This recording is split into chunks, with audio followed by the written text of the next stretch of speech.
On va confier tout au Seigneur. On va commencer.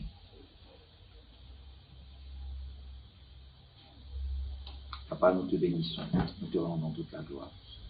De confiance, ce moment de partage, ce moment d'édification, ce moment d'enseignement que tu nous donnes, afin de nous bâtir, afin de nous construire, afin de nous affermir, de nous donner ta maturité. Nous prions qu'au travers de ce message que nous sommes en train d'entretenir, au travers de ce thème, Seigneur Père, qui parle de l'autorité, tu puisses toi-même nous enseigner l'autorité que tu as à nous donner, au travers des Écritures, par ton esprit. Circoncis nos cœurs, ouvre notre esprit afin que nous te recevons véritablement et que nous recevons ton message. Je veux juste m'effacer, te laisser, Seigneur, nous nourrir de ta connaissance, de ta sagesse et de ton conseil. Kobarashi. Merci parce que tu conduis toutes choses. Merci parce que tu nous formes. Car ta parole déclare que l'onction que vous avez reçue vous enseigne à toutes choses. Nous croyons que ton onction, ton esprit sur nous enseigne. Par ta révélation, tu nous enseignes. Par l'écriture, tu nous as franchis, tu nous enseignes. Merci de nous conduire, Saint-Esprit. Merci de conduire toutes choses, Papa. Dans le nom de Jésus-Christ de Nazareth. Nous avons prié. Amen. Amen. Nous sommes à notre deuxième session de notre cours de formation. Dans la première, nous avons parlé de l'autorité, sa définition. Nous avons parlé de l'abus de l'autorité. Nous avons parlé des 3 niveaux d'autorité qui se trouvaient réservés qu'à Dieu seul. L'autorité souveraine, ou appelée l'autorité impériale, qui est l'autorité de Dieu, qui est l'autorité du Père, qui est l'autorité que manifeste le Fils, qui est l'autorité que manifeste le Saint-Esprit. Nous avons vu que celui qui veut prendre l'autorité du Père, comme Satan, sera tombé dans un piège. Nous avons parlé aussi de l'autorité de la parole, qui est l'autorité de la vérité, qui est l'autorité que le Père utilise, car Dieu est la vérité. L'autorité du Fils, car Jésus a appelé la vérité, le chemin, la vérité, la vie. L'autorité souveraine de la parole, qui est l'autorité qui nous a été donnée, qui est l'autorité finale, que tout est basé par la parole. Aujourd'hui, nous allons parler de l'autorité que Dieu donne, de manière générale, que nous allons approfondir au fur et à mesure par l'autorité, les clés de l'autorité du chrétien, l'autorité de Christ, l'autorité de l'Église. Aujourd'hui, on va parler de l'autorité déléguée, l'autorité que Dieu nous a donnée, l'autorité que nous manifestons au travers de Dieu, qui permet à chaque enfant et qui donne en fait de passer une vie de joie, de paix et de justice. Surtout ça, parce que si cette autorité est bafouée, il n'y a pas d'harmonie. Donc, la comprendre pour mieux avancer. Et notre premier texte qui nous est donné, c'est Ésaïe 9, Ésaïe chapitre 9, à partir du verset 5 à 6.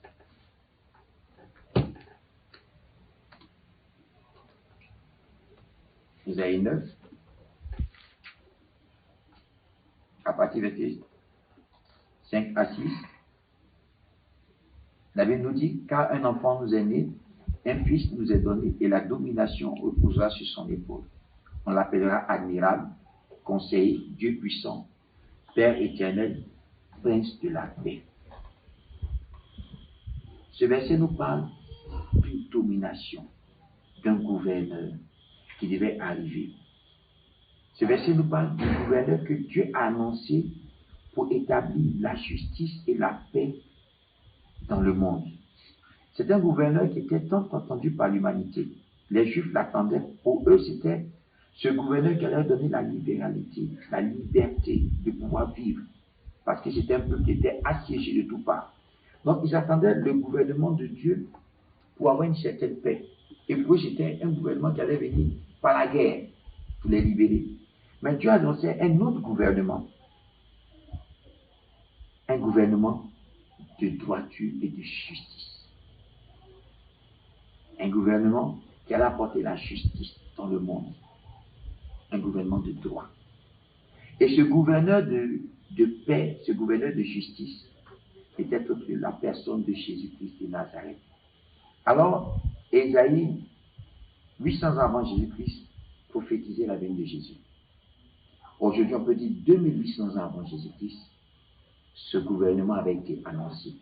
Mais il annonçait la justice. Et Paul nous dit en Romains 14, verset 11 et verset 17, enfin surtout le verset 17, le royaume de Dieu, ce n'est ni le manger ni le boire. C'est plutôt la justice, la paix et la joie par le Saint-Esprit. Le royaume de Dieu, c'est la justice, la paix, la joie par le Saint-Esprit.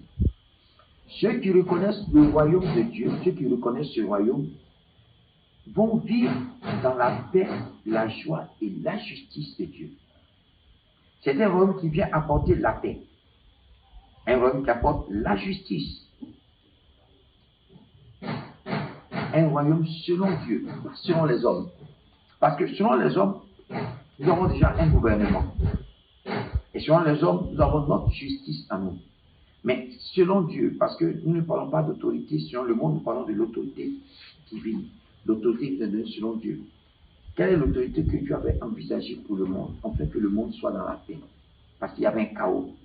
Alors ce gouvernement qui vient par Jésus apportait la justice. Elle apportait la paix. Voilà pourquoi Jésus partant disait, je vous laisse ma paix. Non pas la paix que le monde vous donne, mais la véritable paix. Cette paix apporte dans le cœur de l'homme une stabilité. Donc, Paul nous dit que pour ceux qui vont accepter ce gouvernement, ils seront marqués par le Saint-Esprit d'une paix, d'une justice, d'une droiture. Ils sont marqués par le Saint-Esprit. Parce que ce gouvernement est appliqué par le Saint-Esprit. Jésus est venu nous montrer ce gouvernement. Mais aujourd'hui, ce gouvernement se manifeste dans nos vies par l'Esprit de Dieu. C'est le Saint-Esprit qui établit ce gouvernement en nous. Comment nous pouvons connaître ce gouvernement de Christ? Nous savons une chose, ce n'est pas un gouvernement humaniste. Ce n'est pas un gouvernement fait de main d'homme. Au sein duquel chacun fait ce qu'il a envie de faire. Parce que le gouvernement des hommes, quand l'homme veut sa liberté, il dit « je suis libre de faire ce que je veux ». Quand on lui donne la liberté, il trouve cette liberté, même si elle applique à autrui, même si elle est avantageuse pour l'autre, mais elle ne rentre pas dans les normes de Dieu. Les normes de Dieu, c'est une justice qui fait du bien. C'est une justice, comme on l'avait dit au début, la justice morale, qui est dans le sens de la moralité, de la droiture. Donc, ce n'est pas cette liberté aux yeux de tout homme. Ce n'est pas la liberté comme à un moment on voyait le mouvement libéral des femmes qui cherchaient une certaine liberté, la liberté des femmes. Mais cette liberté des femmes, c'était plus le lesbianisme qui ordonnait cette liberté, qui était en train de manifester pour que la femme sorte dans une liberté sexuelle, faire ce qu'elle voulait. Donc, cette liberté qui appelle aussi la liberté sexuelle au niveau des homosexuels qui voulaient se montrer, qui voulaient avoir le droit d'être mariés entre eux. Et lorsqu'on va contre cela, les gens disent que non, on n'est pas libre. Parce qu'on veut être libre de faire ce qu'on veut. Mais est-ce ça la liberté de Dieu? Est-ce ça le gouvernement que Christ est venu envoyer? Non. Christ n'est pas venu donner un gouvernement où nous avons une certaine liberté qui n'est pas morale, une liberté anormale que nous dressons. Mais c'est une liberté dans la justice de Dieu. Et Galates 5, 19 nous dit, pour ne pas qu'on tombe dans ce piège de cette liberté humaniste, Galates 5, 19 nous dit que, oh, les œuvres de la chair sont manifestes. Ce sont l'impudicité, c'est-à-dire la débauche, la liberté sexuelle, l'impudicité, l'impureté, la dissolution. Et dit ça, c'est ce que le désir de l'homme, le désir de la chair revendique comme liberté. La liberté de faire ce qu'on veut. La liberté de marcher dans l'injustice. La liberté de se montrer au monde comme on veut. Je suis libre, je peux faire ce que je veux. Je peux même me promener nu, c'est ma liberté à moi. La liberté conçue dans notre esprit. Mais le gouvernement de Christ n'est pas venu apporter ce genre de liberté. Non.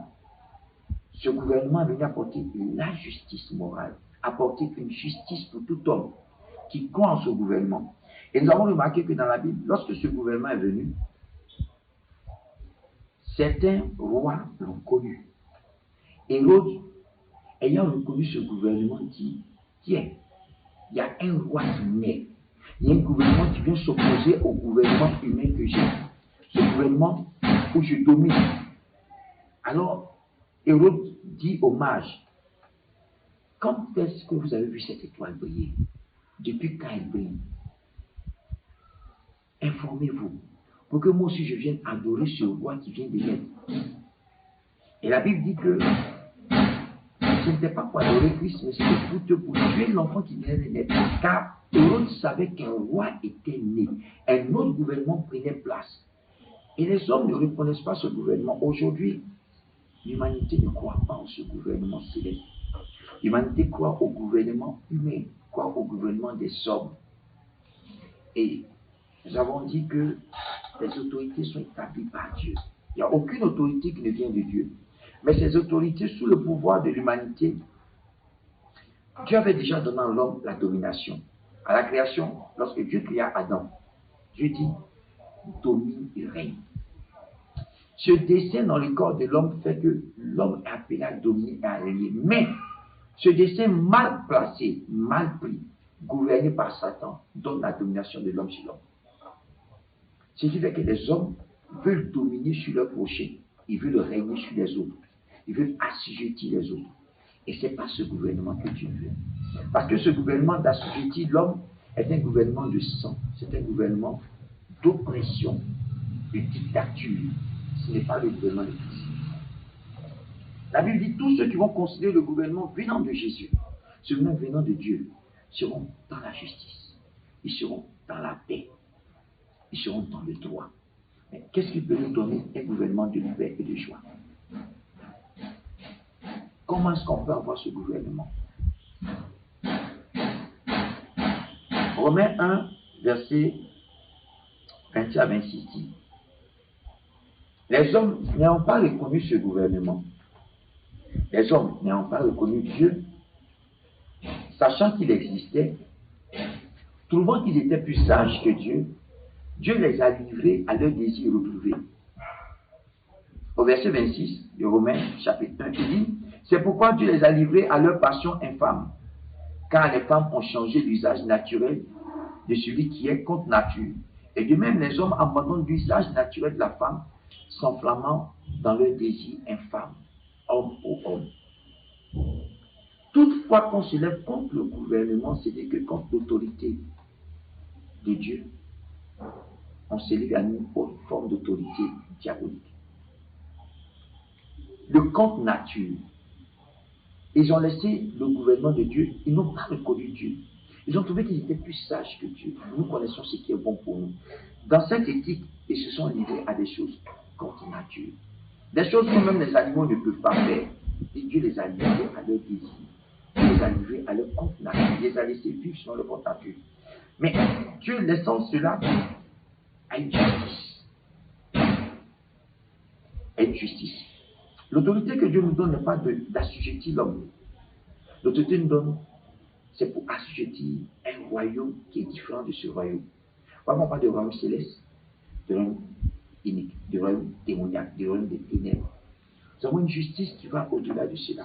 La justice de Dieu, c'est que l'homme sorte de cette prison qu'il a dans l'esprit. L'homme sort de cette autorité qu'il a subie, qui est l'autorité charnelle. L'homme sort de l'autorité de la dépravation, du péché. Dieu veut lui faire sortir cette autorité. Voilà pourquoi, lorsque Christ est rentré dans ce monde, il est venu pour apporter une certaine justice, la justice selon Dieu, la justice divine. Et la justice divine n'est pas la justice des hommes. 1 Corinthiens 6, 9, 10 dit, ne savez-vous pas que les injustes n'hériteront pas le royaume des cieux? Mais qui sont ces injustes? Il dit, les impudiques, c'est-à-dire les débauchés, les idolâtres, les adultères, les pervers, les homosexuels, les efféminés n'hériteront pas du royaume des cieux. Est-ce que cette justice est comparable à la justice des hommes? Non. La justice des hommes aujourd'hui considère que l'homme est libre de faire ce qu'il fait sans que cela ne touche pas à la tête des autres. Et aujourd'hui, on a allé dans un autre système, c'est-à-dire que même si ça touche à tes mœurs, il a sa liberté à lui. Considère sa liberté, aime sa liberté, même si tu offenses. La Bible dit qu'ils ont pris ce qui est mal pour faire le bien, ce qui est bien pour faire le mal. Donc, ils ont changé la nature des choses. Dieu ne nous donne pas de rentrer dans ce genre de gouvernement. Le gouvernement de Christ est un gouvernement d'amour. C'est un gouvernement qui bénit, qui rassemble. C'est un gouvernement qui conduit à marcher avec Dieu. C'est ça en fait l'autorité que Dieu veut donner. L'autorité que Dieu nous donne, c'est de pouvoir marcher avec Dieu. C'est de pouvoir marcher dans l'amour. C'est de pouvoir rassembler et marcher dans la justice. L'amour de ce prochain, l'amour de l'homme. Donc nous devons apprendre à nous familiariser avec ce gouvernement de justice et de paix. Et ce gouvernement, ou disons l'autorité qui nous est accordée par Dieu, l'autorité se divise en 4 niveaux. 4 niveaux d'autorité qui sont accordés à l'homme. Nous avons 4 niveaux d'autorité qui sont accordés à l'homme. Et ces 4 niveaux d'autorité sont là pour engendrer la justice, la paix, la joie. Si bien sûr nous respectons le gouvernement céleste. Ces 4 niveaux d'autorité, si nous les appliquons sérieusement dans notre vie quotidienne, donnent l'amour. Parce qu'il est bon de connaître l'autorité du chrétien, l'autorité que Christ nous a donnée. Nous pouvons vivre avec l'autorité que Christ nous a donnée sans pouvoir vivre heureux sur la terre parce qu'on va négliger les niveaux d'autorité qui sont établis par Dieu dans le monde. Donc, nous parlons de la première autorité qui est l'autorité déléguée. Ces 4 niveaux, nous avons l'autorité qui est déléguée. Par définition, l'autorité déléguée, c'est le pouvoir, c'est un ensemble de pouvoirs d'administration en exécution d'un ordre légal donné par une autorité compétente et légitime. Disons que c'est le pouvoir que quelqu'un, qu'un homme ou bien que Dieu donne à l'homme qui l'exerce dans toute la responsabilité. C'est un peu ça l'autorité déléguée. Et l'apôtre Paul nous conduit à comprendre cette autorité déléguée, d'où elle vient d'abord. Éphésiens 4, verset 11, nous parle des dons qui nous ont été faits par Christ. Et Paul dit que lorsque Christ est monté au ciel, il a fait des dons d'autorité aux hommes. Et ces dons d'autorité, il a donné les uns comme apôtres, les autres comme prophètes, les autres comme évangélistes, les autres comme des pasteurs, et d'autres comme des enseignants.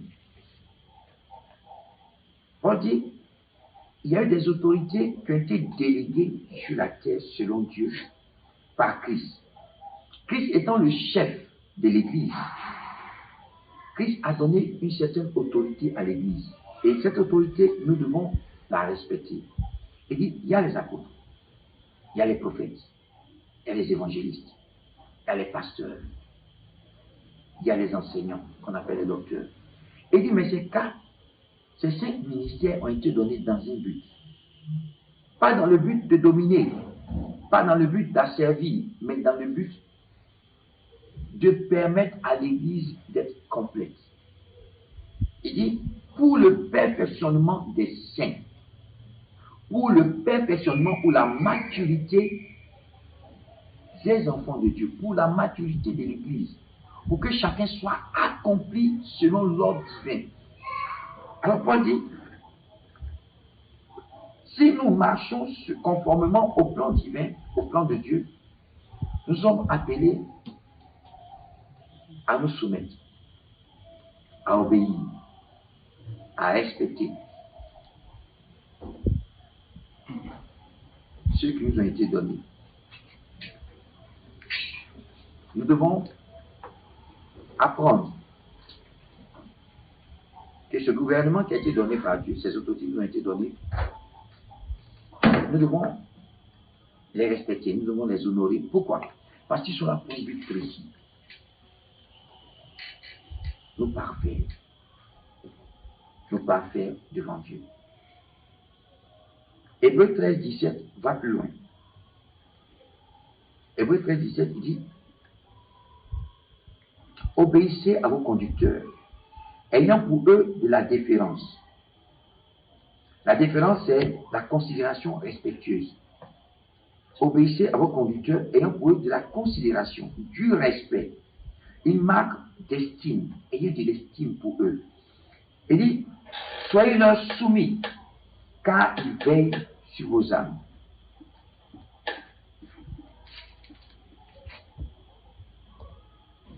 Hébreux 13. Nous avons deux mots dans Hébreux 13. Nous avons deux mots qui sont importants. Nous allons beaucoup nous attarder sur l'autorité déléguée parce que c'est l'autorité qui nous concerne, qui nous permet de mieux comprendre comment fonctionner dans l'Église, comment être heureux dans l'Église, comment avoir la justice, la paix, la droiture. Parce que si on ne respecte pas ces autorités, on se met nous-mêmes dans un piège. Et il y a deux mots qui sont énumérés au niveau de ce passage. Il dit la différence. Ayez de la différence pour eux. Ensuite, il veille sur vos âmes. C'était les deux pièges. C'est les mots qui ont piégé l'Église et qui ont piégé certains directeurs d'Église, certains administrateurs d'Église. Ayez de la différence, ayez du respect, ayez de l'estime. Lorsque Dieu dit à la femme, soumets-toi à ton époux, Dieu n'a pas dit, homme, marche sur ta femme. Il dit, soumettez-vous, que la femme soit soumise. Il dit que la femme respecte, que la femme honore son mari. Ici, c'est pareil. Selon la version 21, second 21, il dit, obéissez à vos conducteurs, soyez leur soumis. Mais ça ne veut pas dire, abaissez-vous pour qu'ils dominent, qu'ils marchent. Non. Ayez du respect pour eux. Ayez de l'égard pour eux. Ayez de l'estime pour eux. Pourquoi? Ils sont appelés à avoir une autorité sur vous. Dans quel sens? Ils sont appelés à veiller sur vous. Comment est-ce qu'ils veillent? Ils ne veillent pas en dominant. Certains hommes de Dieu disent, quand Dieu m'a confié ton âme, c'est moi qui veille sur toi, donc tu dois m'obéir. Non, Dieu n'a pas dit, tu es là pour une obéissance aveugle. Dieu dit, aie du respect, estime. L'obéissance qui était utilisée dans l'Église primitive, c'était le respect. Le respect vis-à-vis de l'autorité que les apôtres avaient. Le respect vis-à-vis de l'onction qu'ils manifestaient. Le respect vis-à-vis de l'ancienneté qu'ils avaient étant avec Christ, ayant marché avec Christ. C'était des gens qui étaient avec Christ, qui avaient appris. Donc, vu l'expérience qu'ils avaient, vu l'onction qu'ils avaient, vu l'autorité que Christ les avait donnée, le peuple les estimait. Ils avaient des dégâts envers eux, à cause de l'onction, à cause de l'autorité. Mais nous n'avons pas vu quelque part où les apôtres ont piétiné l'Église. Non. Ils sont appelés à nourrir, à guider, à construire, à élever, à former pour la perfection. Pour que lorsque Christ reviendra, il puisse prendre son Église parfaite.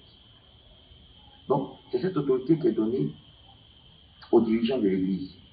Ils doivent défendre, ils doivent fortifier, ils doivent nourrir, ils doivent considérer, ils ne doivent pas piétiner. Et la Bible dit, dans le psaume 23, le bon berger, l'Éternel est mon berger, je ne manquerai de rien. Il me conduit dans de verts pâturages. Il me conduit. Il me donne du repos. Alors, le berger d'une église, le berger que Dieu établit dans une église, cette autorité est pour conduire, est pour nourrir, est pour équiper. Non pas pour dominer. Équiper, nourrir, protéger.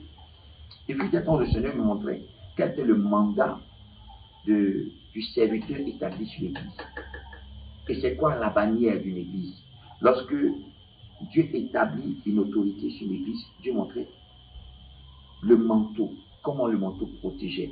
Lorsque l'ennemi venait pour attaquer une brebis, il était confronté au manteau qui était sur l'église. Il était confronté à l'autorité que Dieu avait établie sur l'église. Il était confronté à l'autorité du Père spirituel, si on peut l'appeler ainsi, du formateur qui était là. Donc, il devait combattre cette autorité avant de pouvoir toucher à la brebis. Et le Seigneur me montrait que celui qui n'était pas sous le manteau d'un serviteur, qui n'était pas sous l'église, était livré aux esprits humains. Il me montrait quelqu'un qui entrait dans une maison, qui n'avait pas d'autorité sur lui, qui n'était pas guidé et protégé. Et le Seigneur montrait que cette personne, derrière lui, les esprits humains marchaient, ils suivaient, ils le contrôlaient, ils le manipulaient. Ils avaient une domination sur lui. Pourquoi? Il n'était pas sous l'autorité déléguée. L'autorité déléguée, c'est l'autorité que Dieu établit. Cette personne représente un peu Christ. Et cette personne a l'autorité de Christ. Ce qui fait que lorsque l'ennemi vient, il se confronte à l'autorité de Christ. Ce n'est pas l'autorité de la personne même, mais l'autorité qui a été mise sur cette personne, c'est l'autorité de Christ. Aujourd'hui, nous voyons un peu cela au niveau de la police. Nous voyons l'autorité qui a été déléguée. Lorsque nous voyons un policier, un homme en armes, nous respectons cette personne parce que nous voyons l'autorité de l'État qui est sur cette personne. Et lorsque cette personne siffle, nous sommes obligés de nous arrêter. Pourquoi? Le vêtement qu'il porte est l'autorité qu'il a reçue. C'est une autorité qui a été déléguée sur sa vie. Lorsqu'il ne porte pas son vêtement, cette autorité n'existe pas. La différence, c'est que le chrétien porte continuellement l'autorité de Christ sur sa vie. Et il y a l'autorité directe et il y a l'autorité déléguée. L'autorité directe, lorsque nous recevons une vision, un message, nous avons cette autorité d'aller dire à la personne que Dieu m'a dit une chose te concernant. Nous allons directement, parce que nous sommes mandatés directement par Dieu pour donner un message. Nous sommes mandatés par Dieu pour prier pour quelqu'un. Nous sommes mandatés par Dieu pour faire du bien à quelqu'un. C'est une autorité directe. Mais l'autorité déléguée passe par le serviteur qui est là. Dieu délègue une autorité. C'est les apôtres, c'est les prophètes, c'est les évangélistes, c'est les pasteurs et les enseignants. Donc, ces personnes-là sont chargées de préserver et protéger l'Église, protéger les brebis. Et Jésus nous donne une remarquable leçon sur le bon berger. Jean 10, verset 11, il dit, le bon berger donne sa vie pour ses brebis. Le bon berger donne sa vie. Le bon berger est responsable de ses brebis, il s'inquiète de ses brebis. Donc, lorsque l'ennemi vient, lorsque le loup entre dans la bergerie, le bon berger donne sa vie. Il est capable de se battre contre le loup au point de sa vie. Donc, le bon berger donne sa vie de ses brebis. Le bon berger est celui qui est responsable, qui est consacré à servir, qui se consacre pour le service de Dieu, qui se consacre pour ses brebis, qui donne de sa vie pour ses brebis, qui donne de son temps, qui est chargé de les aimer, non pas de les condamner, de les aimer, de les protéger. Et Paul dit que le bon berger, c'est celui qui reprend la brebis avec douceur, avec amour, non pas avec dureté. Beaucoup veulent dominer sur l'Église de Dieu. Beaucoup veulent dominer sur les chrétiens. L'autorité déléguée n'est pas une autorité pour dominer, c'est une autorité pour aider, pour accompagner, pour nourrir, pour fortifier, pour élever, pour donner la maturité. Alors, lorsque nous recevons cette autorité, nous sommes censés aider.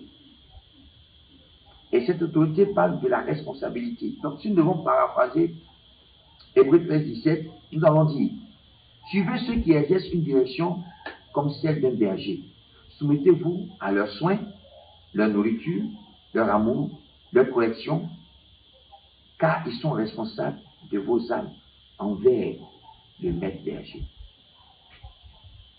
Nous ne sommes pas responsables des âmes parce que ce sont nos âmes. Nous sommes responsables des âmes parce qu'elles nous ont été confiées. Beaucoup disent, mes âmes, tu as volé mes âmes, ce sont mes brebis. Les brebis appartiennent au maître berger. Nous sommes des intendants du maître berger dans sa maison.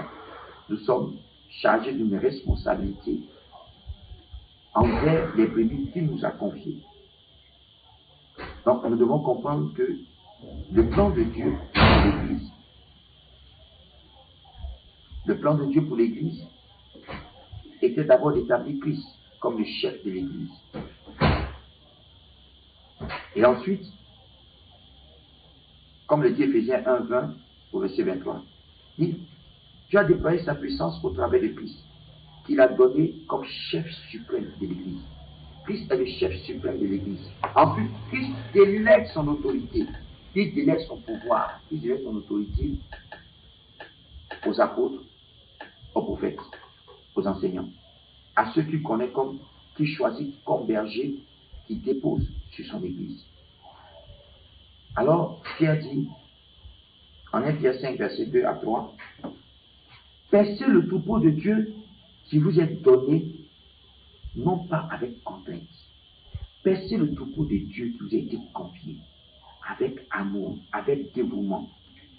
Faites-le volontairement, de bon cœur, selon Dieu, non pas pour un gain sordide. Certains pèsent le troupeau de Dieu à cause d'argent. » Nous remarquons certains hommes de Dieu, nous allons parler de ça plus tard, des bons bergers, des faux bergers, des bergers qui sont là pour le gain, des bergers qui sont là pour piétiner, pour dépouiller le peuple. Et Jésus dit, dans Jean 10, 12 à 13, il dit, le mercenaire ne s'inquiète pas du troupeau. Parce que lorsque le loup vient, le mercenaire abandonne le troupeau et s'en va. Le mercenaire s'inquiète de sa propre vie. Le mercenaire s'inquiète de son propre besoin. Donc, dans l'Église, nous avons ceux qui s'inquiètent d'eux-mêmes et ceux qui s'inquiètent du troupeau. C'est en cela qu'on peut reconnaître quels sont ceux que Dieu établit. Parce que celui que Dieu établit, il reçoit l'autorité pour s'inquiéter du troupeau. Il reçoit l'amour parce qu'il a reçu le mandat de marcher conformément au plan divin.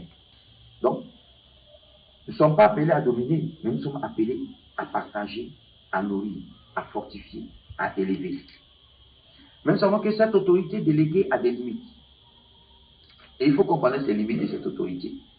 Parce que si on ne connaît pas les limites de l'autorité déléguée, on ne va pas arriver à la maîtriser. Et nous voyons deux types de limites. L'autorité déléguée ne dépasse pas les bornes de la responsabilité. L'autorité déléguée ne dépasse pas les bornes de la responsabilité. Deuxièmement, elle est toujours le résultat de la responsabilité. Comment on peut comprendre cela? Nous voyons que dans une maison, dans un foyer, le père est responsable de son épouse, de ses enfants. Ce qui lui donne une certaine autorité dans son foyer. Tu ne peux pas prendre ton autorité, aller la mettre dans la maison de ton voisin. Impossible. Donc, j'ai l'autorité, et j'imagine mon voisin dit, j'ai l'autorité sur ta maison. Non.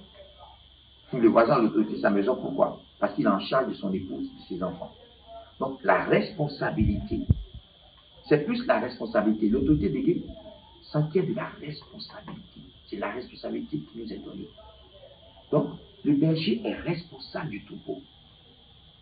Lorsqu'il dépasse sa responsabilité, la responsabilité qui lui a été conférée, il sort de son mandat. Il sort carrément de son mandat. Le mandat, c'est tu es responsable des brebis que je t'ai confiées dans un sens. Nourris-les, prends soin d'elles, soigne-les, équipe-les. Lorsque tu dépasses ce bord, tu as dépassé l'autorité qui t'est déléguée. Tu n'es plus responsable. Tu as dépassé la responsabilité. Dans le foyer, nous voyons certains pères qui dépassent l'autorité qui leur a été donnée en piétinant l'épouse qu'ils ont reçue, en piétinant les enfants. Et la Bible dit, la femme est soumise. Mais Dieu dit, de la même manière que Christ s'est donné pour l'Église, c'est ainsi que l'homme se donne pour la femme. Pour dire qu'il y a une responsabilité à l'homme de se donner pour son épouse. Il y a une responsabilité que l'homme a de prendre soin. Et la Bible déclare aussi que de la même manière qu'on prend soin de son propre corps, qui veut détruire son corps? C'est de cette même manière que l'homme doit prendre soin de son épouse. Si tu prends soin de ton corps, si tu ne veux pas détruire ton corps, tu ne peux pas détruire cette personne que tu as mis à tes côtés. Tu ne peux pas détruire tes enfants. Donc lorsque l'autorité dépasse tes bornes, elle n'est plus autorité. C'est de la dictature. Donc l'autorité déléguée s'arrête à la responsabilité, l'amour, le soin, l'équipement, le partage. Donc c'est comme ça que l'autorité. Donc une fois qu'on dépasse les bornes de la responsabilité, on perd l'autorité. On perd l'autorité déléguée.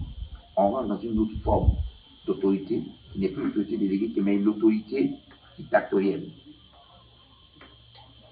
Et les leaders de l'Église ont reçu l'autorité déléguée. Dieu établit des congrégations. Pourquoi? Pourquoi les congrégations locales? Dieu établit des églises. Pour qu'au sein des églises, l'autorité que Dieu donne se manifeste. Elle se manifeste par des relations quotidiennes d'ouvriers et de pratiques. C'est-à-dire que dans le partage, dans l'amour, dans la responsabilité que nous avons vis-à-vis d'autrui. Pierre dit, celui qui n'aime pas n'est pas de Dieu. Celui qui aime ne fait pas le mal. Donc quand tu aimes, tu ne fais pas le mal. Donc s'il y a de l'amour, aime ton prochain comme toi-même, tu ne peux pas faire du mal à ton prochain. Tu prendras soin de lui. De la même manière que tu n'aimerais pas qu'on te fasse du mal, tu ne feras pas du mal à l'autre. Donc, qu'est-ce que Dieu fait? Les églises locales sont là pour donner la responsabilité à chaque chrétien vis-à-vis de son prochain. Et la Bible dit dans Éphésiens 5, 20, si je ne me trompe pas, soumettez-vous les uns aux autres. Soumettez-vous les uns aux autres. Ayez de l'estime les uns pour les autres. Ayez du respect les uns pour les autres. Non pas de la concurrence. Mais nous voyons dans les églises beaucoup de concurrence. Ayez de l'estime. Soumettez-vous. Le problème aujourd'hui, c'est le manque d'humilité. Dans tout ce que nous sommes en train de dire, s'il n'y a pas d'humilité, cette autorité ne fonctionne pas. S'il n'y a pas d'humilité dans le comportement que nous avons, l'autorité ne fonctionne pas. Même si nous parlons de l'autorité dans le foyer, si l'homme n'est pas humble, il est orgueilleux, le foyer prend un coup. Parce qu'il verra que sa fierté. Il ne s'abaissera jamais. Si la femme n'a pas d'humilité, elle ne sera pas soumise à son mari. Parce que la Bible déclare que l'humilité, c'est voir l'autre comme étant supérieur à toi. C'est donner sa vie pour une autre personne, c'est considérer véritablement cette personne. Si Jésus dit qu'il s'est donné pour l'Église et que l'homme doit se donner pour son épouse comme ça, allez, ayez les sentiments qui étaient en Christ. Ayez les sentiments qui étaient en Christ. Quel était le sentiment qui était en Christ? Christ s'est donné corps et âme pour l'Église. C'est lorsqu'on se soucie de quelqu'un qu'on prend soin de cette personne. Si tu ne te soucies pas de quelqu'un, tu ne peux pas prendre soin de lui. C'est lorsqu'on se soucie des brebis qu'on prend soin des brebis, on les soigne, on les équipe. On veut les voir grandir. Si on ne se soucie pas de quelqu'un, on ne peut pas le voir grandir. Donc, le manque d'humilité aujourd'hui est le problème dans les foyers, dans l'église, dans la société. C'est le manque d'humilité. Et l'humilité est la base de toute chose. L'humilité nous permet réellement d'avancer. Et donner sa vie, donner de l'importance aux brebis, donne à Christ de nous donner l'autorité. Vous savez, lorsque un berger n'est pas responsable, il manque d'autorité. Il ne peut pas protéger les brebis. Lorsqu'il ne prend pas soin, qu'il n'aime pas la brebis, il perd l'autorité que Christ lui a donnée. L'autorité nous est conférée par la responsabilité que nous avons en tant que berger, en tant que responsable du pâturage que Dieu nous donne. Lorsque tu deviens responsable, que tu t'inquiètes, Dieu te donne l'autorité, Dieu te donne l'amour, Dieu te donne l'humilité. C'est là que le mandat qui nous est donné, l'autorité qui nous est donnée, parce que cette autorité, on la voit plus facilement en Jésus. Comment Jésus a conduit le peuple, comment Jésus a conduit ses disciples. Nous remarquons l'autorité que Christ a eue sur les disciples, et cette autorité était une autorité pleine d'amour, de simplicité, d'humilité. Et Galates 6, verset 1 dit, si un homme vient à être surpris en quelque faute, vous qui êtes spirituels, réversez-le avec un esprit de douceur. S'il n'y a pas d'amour, qui peut répondre avec douceur? Personne. Quand il n'y a pas d'amour, on juge. Directement, on commence à juger. tu es comme ci, tu es comme ça. Pourquoi tu ne comprends pas? Comment tu fais pour ne pas rentrer dans ce système? Il n'y a pas d'amour. Quand il n'y a pas d'amour, on ne répond pas avec douceur. Quand il n'y a pas d'amour, on commence à voir la paille qui est dans l'œil de l'autre. On dit, oui, tu fais ceci, tu fais cela. Donc, le manque d'amour fait qu'on ne peut pas répondre avec douceur. Le Seigneur Jésus, dans son enseignement, dit à ses disciples, en Matthieu 23, versets 7 à 8. On va prendre le texte. On va prendre ce texte pour le lire. Matthieu 23, 7 à 8. Il dit, parlant des scribes et des pharisiens, ils aiment à être salués dans les places publiques, à être appelés par les hommes rabbi, c'est-à-dire maître, maître. Mais vous, ne vous faites pas appeler maître, car un seul est votre maître, et vous êtes tous frères. Le Seigneur dit, il y a un comportement de juge, il y a un comportement que les scribes, qui étaient appelés en autorité sur le peuple, les pharisiens, avaient. Un comportement de dominateur, un comportement d'autorité et d'orgueil. Vouloir la première place dans un endroit, c'est se donner trop d'importance. C'est une marque d'orgueil. Et dit, ne soyez pas comme ces personnes qui aiment avoir des titres et être appelés par leurs titres. Ils aiment être appelés rabbi, rabbi. Maître, maître partout où ils sont. Dans les réceptions, qu'on les considère comme des maîtres. Il dit, ne soyez pas comme ces personnes qui aiment avoir la première place. Ils aiment la première place. Les premiers sièges dans les synagogues. Aujourd'hui, nous remarquons dans l'église que lorsque tu reçois un serviteur de Dieu, tu ne vas pas mis à la première place. Tu ne vas pas donner une place d'honneur, tu vas tous les problèmes. Tu vas salir ton nom de patron. Pourquoi? Parce qu'ils aiment être respectés, honorés, lui donner la valeur. C'est vrai que la Bible dit, lorsque tu reçois un prophète en qualité de prophète, tu reçois une bénédiction de prophète. C'est vrai. Que lorsque tu reçois un juste en qualité de juste, tu recevras une bénédiction de juste. Mais, Dieu dit, évitez de chercher à avoir la première place. Parce que dans le royaume céleste, ce n'est pas celui qui a la première place qui est vu comme grand. C'est celui qui est facile. C'est celui qui est comme un enfant. C'est celui qui s'abaisse. C'est celui qui sert. Voilà pourquoi Jésus pourrait demander, lequel, entre celui qui sert et celui qui est assis à la table est le plus grand? Et ils vont dire, celui qui est assis. Jésus dit, c'est celui qui sert. Donc, apprendre l'humilité se fait dans le service. Donc, le Seigneur donne une leçon d'humilité. D'être humble dans notre service. Peu importe l'autorité que nous avons, d'être humble dans notre service. D'être abaissé. De le faire avec la responsabilité et non la domination. Parce que l'homme aime dominer. Il suffit que tu donnes un peu de pouvoir à l'homme, il veut dominer sur les autres. Non, ce ne nous a pas appelé à dominer, ce nous a appelé à être responsable, à équiper, à aider, à former, à parfaire pour son avènement. C'est-à-dire que lorsque le maître berger va venir, il te dira, bon et fidèle serviteur. Pourquoi? Tu as fait le travail que j'attendais de toi. Tu as équipé mon église. Tu les as enseignés comme il fallait. Tu les as corrigés quand il fallait. Tu les as conduits sur le chemin que j'ai demandé. Parce que le berger est un modèle. Il appelait un modèle. Paul dit, si vous n'arrivez pas à prendre Christ comme modèle, regardez-moi. Car moi j'ai pris Christ comme modèle. Suivez-moi.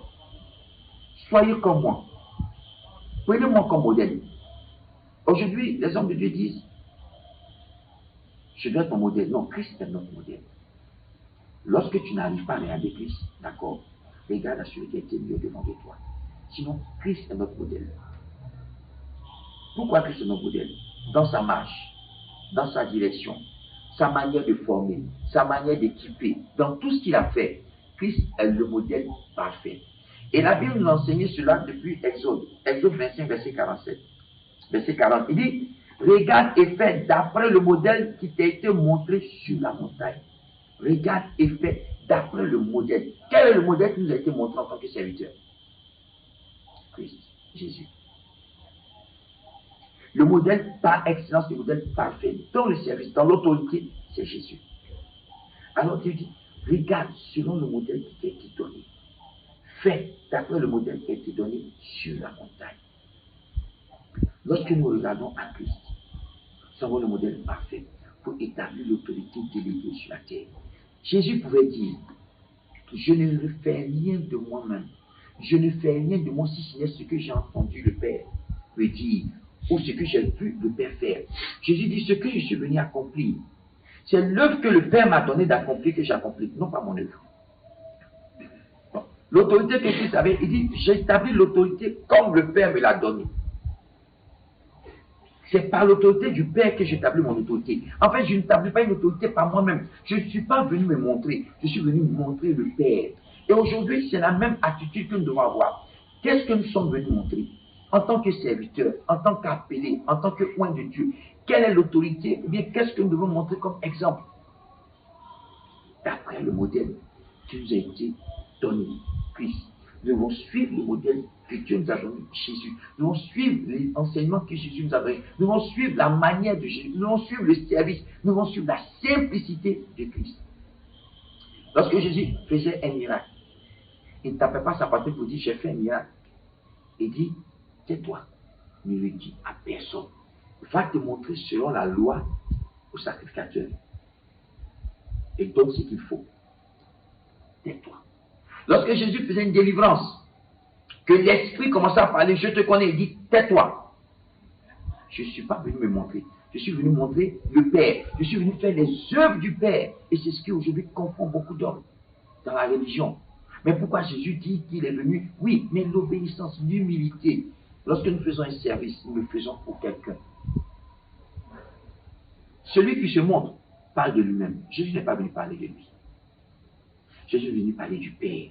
Jésus est venu parler du royaume du Père. Jésus est venu parler de la grâce que le Père offre à l'humanité, de son amour, de son souci pour le salut de l'humanité. C'est ça, le mandat que Christ est venu montrer. C'est cela. Donc, il dit, et ça nous le voyons plus en Exode, Exode 8, 5, il dit, aie soin,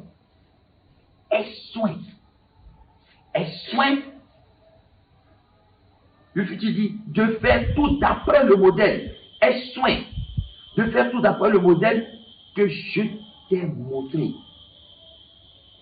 Nous sommes dans l'église, nous voulons prendre l'autorité. Nous acceptons l'autorité que Dieu nous donne. Mais Jésus dit, de la même manière que le Père m'a envoyé, moi aussi, je vous envoie. Comment tu nous envoies? Il dit, comme le Père m'a envoyé, je vous envoie. De la même manière. Comment? Avec la même autorité. De la même manière que le Père m'a donné l'autorité et que je suis venu avec cette autorité, je vous donne la même autorité. Je vous envoie avec l'autorité que le Père m'a donnée. Je vous envoie de la même manière, non pas pour faire vos œuvres, mais pour faire les œuvres que je vous ai donné de faire. Ne dites pas vos propres paroles, dites les paroles que je vous ai données de dire. Faites les œuvres que je vous ai montrées afin que vous les fassiez. Nous sommes là pour faire les œuvres du Père. Nous sommes là pour faire les œuvres que Christ a fait. Nous sommes là pour faire d'après le modèle que nous avons reçu. Il dit, aie soin. Aie soin de faire selon le modèle qui t'a été donné. Aie soin. Prends conscience. Ne fais pas d'après ton modèle. Regarde le modèle qui t'a été donné. Aujourd'hui, beaucoup veulent que les hommes s'abaissent devant eux. Non. Non. Dans l'Apocalypse, lorsque Jean, plutôt, s'est trouvé, était ravi, un ange s'est présenté devant Jean. Jean est tombé comme mort devant lui. Il lui a dit, non, lève-toi. Tu ne peux pas m'adorer. Je suis ton compagnon. Lève-toi, tu ne peux pas m'adorer. Je suis ton compagnon. J'ai été envoyé pour t'aider dans l'œuvre. Je suis ton compagnon. Aujourd'hui, des hommes de Dieu, des gens en responsabilité veulent que les gens s'abaissent, touchent leurs pieds. Qui est Dieu? Qui est Dieu? Qu'as-tu que tu n'aies reçu? Comment peux-tu prendre cette autorité pour t'établir? Qui est Dieu? Jésus, vous êtes tous frères. C'est vrai, je t'ai donné la responsabilité d'aider les autres, d'enseigner, de conduire, de former, de soigner. Mais qui es-tu pour que les gens t'adorent? Qui es-tu? Nous ne pouvons pas prendre la place de Dieu sur la terre. Nous ne devons pas prendre la place d'autorité de Christ. Non, nous devons faire très attention. l'autorité monte à la tête. L'autorité, à cause des œuvres qu'on applique, qu'on fait, commence après à monter par la tête. Et c'est ce qui fait que beaucoup sortent du cadre de l'autorité déléguée et dépassent la responsabilité qui leur a été donnée, au point même de changer la foi des hommes, de contraindre la foi des hommes. Et on doit faire très attention à cette autorité. Nous avons une responsabilité, c'est de regarder notre modèle, Jésus. De prendre comme modèle Jésus. Et si nous plongeons les regards dans la parole aussi souvent, nous serons débarrassés de l'orgueil, de la fierté qui nous donne de surpasser l'autorité de Christ. L'autorité qui nous a été déléguée vient de Christ. Christ nous amène l'autorité en tant que ses représentants pour manifester son autorité, pour aider son peuple, faisant en fait l'œuvre de Christ encore sur la terre. Voilà pourquoi dans Luc 6, verset 40, il dit, le disciple n'est pas plus grand que le maître. Mais tout disciple accompli sera comme son maître. Le disciple n'est pas plus grand. Pourquoi certaines personnes outrepassent l'autorité de Christ? Aucun disciple n'est plus grand que son maître. S'il est accompli, il sera comme le maître. Et Paul dit dans Éphésiens, soyez les imitateurs de Christ, comme ses enfants bien-aimés. Éphésiens 5, verset 1. Marchons dans l'amour. Soyez des imitateurs de Christ. Mais comment pouvons-nous imiter Christ? Éphésiens 2, 5 dit. Philippiens 2, 5. Ayez les sentiments qui étaient en Jésus-Christ, lequel, existant sous la forme de Dieu. Ayez les sentiments qui étaient en Christ, lequel, existant sous la forme de Dieu, n'a pas pris en proie à cette existence. C'est que Christ n'a pas regardé son autorité, Christ n'a pas regardé sa divinité. Christ s'est dépouillé. Il s'est dépouillé. Prenant lui-même la forme d'un serviteur, il s'est totalement effacé. Pourtant, Jésus était Dieu. Parfaitement Dieu. La Bible déclare dans Colossiens qu'en lui habitait toute la plénitude de la divinité. Il était totalement Dieu. Mais il n'a pas regardé à cela. Il a des sentiments humbles. Jésus s'est abaissé, prenant la place d'un serviteur. Il s'est fait obéissant pour accomplir l'œuvre du Père. Ayez les sentiments qui sont en Christ. Soyez pleins d'amour. Prenez la même position que Christ. Soyez des imitateurs de Dieu. Si on n'est pas des imitateurs de Christ, on ne peut rien faire. Si on ne peut pas imiter Christ, on ne peut pas même établir son autorité parce que c'est une autorité fausse. Et si on quitte l'autorité de Christ, nous passons sous l'autorité satanique. L'autorité du diable. Donc, on doit prendre soin de marcher véritablement comme lui, afin de pouvoir établir son autorité, l'autorité qui nous est donnée, l'autorité déléguée. Pouvoir la répondre réellement, c'est pouvoir se plonger dans la parole, regarder réellement à Christ, regarder à sa marche, regarder à son autorité, regarder à son enseignement, regarder à son humilité. C'est en cela que l'autorité déléguée que nous avons reçue prendra forme. Parce que nous avons un modèle. Le modèle qui nous a été donné, c'est Jésus.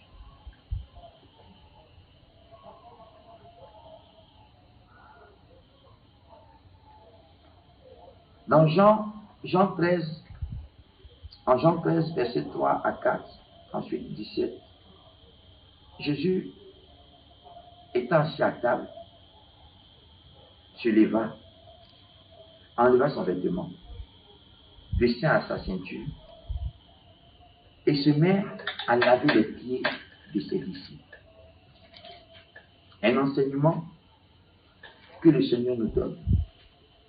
Et dans cet enseignement, il y a une parole qui est dite. Pierre lui dit, non Seigneur, tu ne peux pas me laver les pieds. Et Jésus lui dit, si je ne te lave pas les pieds, tu ne prendras pas place dans l'héritage que j'ai pour vous. Mais je dis, je vous donne un exemple. Moi qui suis maître et Seigneur, je vous donne un exemple à suivre. Parce que Pierre nous a montré quelque chose de remarquable. Il dit non, Seigneur, ce n'est pas toi qui as me lavé les pieds. C'est moi qui suis appelé à laver tes pieds. C'est moi qui dois te servir, ce n'est pas toi. Toi, tu es mon maître, toi, tu es mon Seigneur. Comment toi, tu peux me servir? Ce n'est pas possible. Jésus dit non, je vais t'apprendre quelque chose. Je suis ton modèle. Et si je suis ton modèle, je dois te donner un exemple. Si moi qui suis ton maître, je ne m'abaisse pas. Si moi qui suis ton maître, je ne te montre pas d'exemple d'humilité. Comment vas-tu marcher plus tard? Si Jésus ne l'avait pas fait, comment Pierre allait dominer sur l'Église? Comment? Sachant que les apôtres cherchaient la place du premier qui est le plus grand. Qui était à table disant, mais Seigneur, qui est le plus grand? Et Jésus leur montre par là que ce n'est pas le fait d'être plus grand. Celui qui est le plus petit, c'est celui qui est le plus grand. Celui qui sert tout le monde, c'est celui-là qui est appelé le plus grand dans le royaume des cieux. C'est différent du royaume terrestre. Le royaume terrestre, le plus grand, c'est celui qui est assis à table qu'on sert. Attends, je suis le boss, je suis le maître, je suis le chef. Comment moi je peux te servir? Depuis quand vous avez vu un maître de maison aller servir son employé? Jamais. Jamais. Mais Jésus montre la différence du règne de Dieu et du règne des hommes. Il y a une différence dans un autre sens. L'autorité que Christ nous donne dans un autre sens est une autorité de règne et de domination. C'est-à-dire que lorsque nous l'appliquons sur le domaine des esprits, sur le domaine des esprits, nous avons l'autorité de la domination et du règne, car nous régnons sur le monde des ténèbres. Mais ici, c'est une autorité qui nous donne d'aider, de couvrir, de soigner, de protéger. Donc, c'est l'autorité du berger. Et Paul dit, nous faisons donc office d'ambassadeurs de Christ. Paul dit, nous sommes les représentants de Jésus sur la terre. Nous sommes les ambassadeurs. Parce que parfois aussi, lorsque cette autorité est douce, elle est méprisée. Généralement, lorsque nous sommes dans une église, que l'homme de Dieu n'est pas dur, il est beaucoup méprisé par son équipe. Parce qu'on dit, il n'a pas le charisme. En fait, ce que beaucoup n'ont pas compris, le caractère de Christ, Christ était doux. La seule fois où on a vu Christ s'énerver, c'est lorsqu'il a pris le fouet dans le temple pour mettre l'ordre.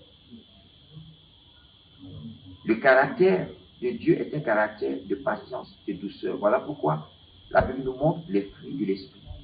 La tolérance, la patience, la douceur, la bénité. Paul dit, il est écrit dans la parole, en Deutéronome, tu ne parleras pas mal au chef de ton peuple. Tu ne parleras pas mal à l'autorité que Dieu a établie sur toi. Tu ne te lèveras pas contre cette autorité. Non. Ce n'est pas parce qu'elle est douce que tu vas te lever. Parce que l'homme est habitué à être gouverné. Donc, l'homme, lorsque l'autorité n'est pas dure et n'est pas brutale, il ne la considère pas. Nous considérons l'autorité lorsqu'elle est difficile, lorsqu'elle est dure. On dit dans l'autorité parce qu'on a été habitué à cela. Mais ce n'est pas l'autorité du royaume. La Bible déclare que dans les premiers temps, à la création, Dieu descendait 8 autorités pour parler, pour communier avec Adam. Dieu ne descendait pas pour prier sur Adam. Dieu descendait pour communier avec Adam. L'autorité que Dieu nous donne, c'est de pouvoir communier avec ceux qui nous sont donnés, de les aider à avancer. Dieu nous forme afin qu'on équipe l'Église. Dieu nous donne l'autorité afin qu'on veille sur l'Église, on veille sur ses enfants. Cette autorité nous sert à veiller, à conduire. C'est vrai que parfois, il faut reverser. Mais il dit avec douceur. Avec Dieu dit, avec douceur. Parce que quelqu'un qui est déjà piétiné dans le monde, piétiné par la vie, et qui est confronté à des obstacles, tu vas venir encore le piétiner dans l'église. Comment tu veux qu'il avance? Sachant que le péché essaie de dominer sur lui, ou des démons sont en train de l'asservir. Et tu vas le reprendre avec Dieu, mais tu vas le chasser. Tu n'es pas là pour le reprendre, tu es là pour le reprendre avec amour. En fait, il s'assure, il y a un endroit où il peut se cacher, il y a un endroit où il peut se blottir, il y a un endroit où on le comprend. Parce que ce qu'il est en train de vivre, qui va le comprendre? Qui peut le comprendre si ce n'est pas Dieu? Qui peut le comprendre si ce n'est pas l'Esprit de Dieu? Donc, l'Église reprend avec douceur. Nous avons vu des églises qui ont brisé la foi. Nous avons vu des églises qui ont brisé la vie chrétienne. Parce que mal interpréter les Écritures, nous devons comprendre comment Dieu agit. Et voilà pourquoi Jésus dit, je ne juge pas de moi-même, je juge d'après ce que j'ai entendu. C'est-à-dire que même lorsque nous devons prendre un jugement, lorsque nous devons prendre une décision importante, nous devons d'abord aller vers le berger transmettre vers Christ. Nous devons aller vers l'Esprit de Dieu pour demander quelle décision, comment devons-nous nous comporter. Lorsque nous ne savons pas comment nous comporter, nous devons aller vers Christ. Lorsque Moïse devait juger le peuple, se tenait assis sur la tente, son beau-père Jésus leur a montré un exemple, dit nomme des gens. Alors Moïse a nommé des personnes, et l'esprit de Moïse était ces personnes avec sagesse, autorité. Mais ces personnes qui ont été nommées, lorsqu'ils n'arrivaient pas à juger, lorsqu'ils n'arrivaient pas à prendre des décisions, se référaient à Moïse. Et Moïse, lorsqu'il n'arrivait pas à prendre, se référait à qui? À l'Éternel lui-même. En fait, c'est le modèle qui nous a été donné. Il y a un modèle qui est donné dans la Bible. Et si on ne se réfère pas à ce modèle, on va mal gérer le patrimoine de Dieu. Et c'est ce que Dieu nous demande. De suivre ce modèle. De fonctionner d'après ce modèle. Des soins de regarder au modèle de Christ. Mais aussi, nous devons comprendre que ce n'est pas parce que l'autorité que nous avons devant nous n'est pas dure que ce n'est pas une autorité. Ce n'est pas parce que cette autorité laisse parfois passer des choses qu'elle n'est pas une autorité. Non. Parce que l'autorité que Dieu établit fonctionne selon l'Esprit de Dieu qui est sur lui. Elle fonctionne selon l'Esprit. Et l'autorité qui fonctionne réellement selon l'Esprit et selon la conduite de Dieu est une autorité qui est patiente, qui est douce. Elle agit avec patience. Nous sommes là pour conduire le troupeau vers Christ. Nous sommes là pour former le troupeau vers Christ. Nous sommes là pour l'envoyer vers Christ. Nous sommes là pour l'apprêter à connaître les voies de Dieu. Nous sommes là pour le confronter à Christ. C'est le pousser à se mettre dans l'intimité de Christ. C'est le travail qui nous a été donné. C'est les aider à être dans l'intimité de Christ. Donc c'est cette autorité que nous avons. Donc nous devons savoir comment l'utiliser. Ne pas l'utiliser n'importe comment.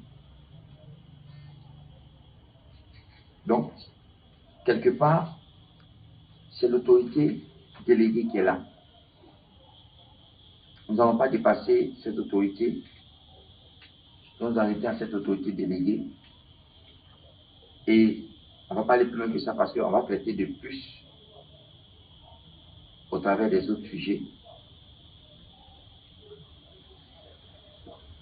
Nous avons parlé de 4 niveaux d'autorité. Nous avons premièrement l'autorité déléguée que nous allons traiter. Donc, en conclusion, nous pouvons dire que Dieu nomme des leaders comme des bergers pour agir à sa place. C'est ce que Dieu fait. Concernant l'Église, Dieu nomme des leaders à qui il donne l'autorité pour agir à sa place. Et nous devons reconnaître ces autorités. Nous devons estimer cette autorité. Nous devons nous soumettre à ce que apprendre à les honorer. Ça, c'était la première étape. Le premier niveau. En deuxième niveau, nous avons l'autorité spéculative. Qui parle de l'autorité qu'on fait par contrat. L'autorité que les deux personnes établissent au niveau d'un contrat. Et ce contrat qui lie les deux parties. Et si ce contrat est respecté, les deux parties en tirent le profit. On parlera de ça un peu plus tard.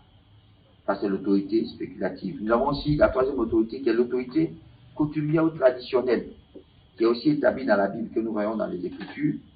Et elle est plus vue au niveau de Genèse 29, à partir du verset 9 à 30, qui parle de Jacob. De Jacob qui, étant parti de son oncle Laban, voulant épouser Rachel qu'il avait vue, et sous l'entente qu'il avait réussi avec son oncle, il devait travailler 7 ans pour payer la dot. Et après cette année, il avait Rachel comme épouse. Mais le jour du mariage, il s'est retrouvé avec Léa. Imaginez un peu la colère de Jacob. Et lorsqu'il s'est plaint à Laban, Laban lui a dit, la tradition dit que la première fille doit être d'abord mariée avant la deuxième. Laban fait passer la tradition au-dessus de l'autorité spirituelle. Donc nous avons l'autorité coutumière et traditionnelle. Ensuite, en quatrième position, nous avons l'autorité fonctionnelle. L'autorité fonctionnelle qui se départit en 4 parties. Elle provient de la capacité personnelle. la capacité des personnes. Premièrement, nous avons la capacité naturelle, la naissance. La naissance du fait du droit d'aînesse, l'autorité qui vient du droit d'aînesse, l'autorité parentale du père par la naissance. Donc, parlons de cette autorité dans la famille, l'autorité de la mère, du père, l'autorité familiale. Nous avons l'autorité, en deuxième position, l'autorité de la formation, toujours dans l'autorité fonctionnelle, qui vient de la formation que nous avons acquis grâce à l'éducation, à nos études, au métier. Dans ce cadre, on peut parler de, supposons qu'il y ait un accident, et sur le lieu d'accident, il y a un mécanicien, il y a un médecin, il y a un policier. On ne peut pas imaginer le mécanicien venir se pencher sur le malade pour lui donner des soins. Il n'a aucune autorité là. On ne peut pas imaginer le policier venir se pencher sur le blessé pour lui administrer des soins. Non. Qui va se positionner, c'est le médecin, qui aura l'autorité fonctionnelle d'agir. Le médecin va se présenter au pied du malade, du blessé. Le policier, dans son autorité, va se tenir devant l'accident pour mettre les règles, les barrières, faire le constat. Le mécanicien, son autorité sera vis-à-vis du véhicule qui est là. Donc on parle d'autorité fonctionnelle. Et c'est l'autorité qu'on voit un peu aujourd'hui dans la vie. Les magistrats, les juges, les commissaires, l'autorité fonctionnelle. Donc, c'est l'autorité qui vient de la formation. Nous avons l'autorité aussi qui vient de la grâce. J'avais parlé de ça. Qui est l'autorité directe, qui vient de Dieu. Par la grâce, nous avons reçu un message. Par la grâce, nous avons été envoyés pour prier pour que nous avons l'autorité, à cet instant précis, d'agir, de commander aux esprits un peu de partir. Et quatrièmement, nous avons l'autorité qui vient de l'expérience. L'expérience qui provient de nos succès et de nos échecs. Par expérience, j'ai l'autorité parce que j'ai plus d'expérience que toi, donc écoute-moi. Donc, nous avons ces autorités-là. Et Jésus a parlé un peu de ça lorsqu'il disait en Matthieu 9, verset 12. Ce sont ceux qui ne se portent pas bien qui ont besoin de médecins. Donc, on dit que l'autorité fonctionnelle agit. Ou encore, on dit aussi, Éphésiens 5, verset 22-25, femmes, soyez soumises à vos maris. Donc, ça part de l'autorité fonctionnelle. Donc, nous allons nous arrêter aujourd'hui là. Pour ce qui parle de l'autorité, le plus important à retenir, c'était l'autorité déléguée. Mais nous ne pouvons pas négliger aussi les autres autorités parce que c'est ce qui nous permet de mieux fonctionner dans la vie. On fonctionne facilement dans la vie en respectant ces 4 types d'autorités. L'autorité fonctionnelle, l'autorité coutumière. On peut la respecter lorsqu'elle ne dépasse pas l'autorité divine. Lorsqu'elle est une coutume bonne, qui fait du bien à tout le monde. Mais lorsque cette coutume ne fait pas du bien, elle ne peut pas être respectée. Lorsque cette coutume, nous savons que beaucoup de coutumes viennent des démons, on ne peut pas la respecter. Nous allons parler de ça dans la prochaine session, de l'autorité spirituelle et l'autorité coutumière, la confrontation entre ces autorités. Donc, la prochaine séance, on parlera de ces autorités, des problèmes liés à l'autorité déléguée, liés à l'autorité fonctionnelle, liés à l'autorité coutumière, liés à l'autorité que Dieu nous donne d'agir. Donc, aujourd'hui, on doit retenir que l'autorité que nous avons reçue, nous devons savoir l'appliquer selon le modèle qui nous a été donné, c'est-à-dire Christ. Ne pas la dépasser, rester sous la fonction de cette autorité. Nous avons tous, en tant que chrétiens, une fonction en nous, parce que Dieu nous a établis. Entre frères, nous avons l'autorité de nous soumettre les uns aux autres, de prier les uns pour les autres, de prendre soin les uns des autres. C'est une autorité de responsabilité. Donc aujourd'hui, on va s'arrêter là. Je pense que ce message nous aura conduit à comprendre un peu comment fonctionne l'autorité que Dieu a établie sur nos vies. Amen. On va bénir Dieu pour ce message, afin qu'il puisse nous donner de marcher conformément à sa parole. Père Saint, nous voulons te bénir, nous voulons te remercier, te rendre grâce pour ce moment merveilleux, ce moment de partage, ce moment d'étude que tu nous as donné. Seigneur, au travers de cette étude, je prie que tu touches chaque personne, chaque maison, chaque foyer, Afin que, Seigneur, cette étude, ce message, la connaissance de l'autorité que tu nous as donnée, qui n'est pas une autorité dictatoriale, mais qui est une autorité, Seigneur, de responsabilité, d'amour, de protection. Cette autorité qui vise, Seigneur, à nous établir dans la justice, dans la droiture et dans l'amour, dans la paix. Cette autorité qui nous donne d'avoir la paix, car le gouvernement de Christ est un gouvernement de paix.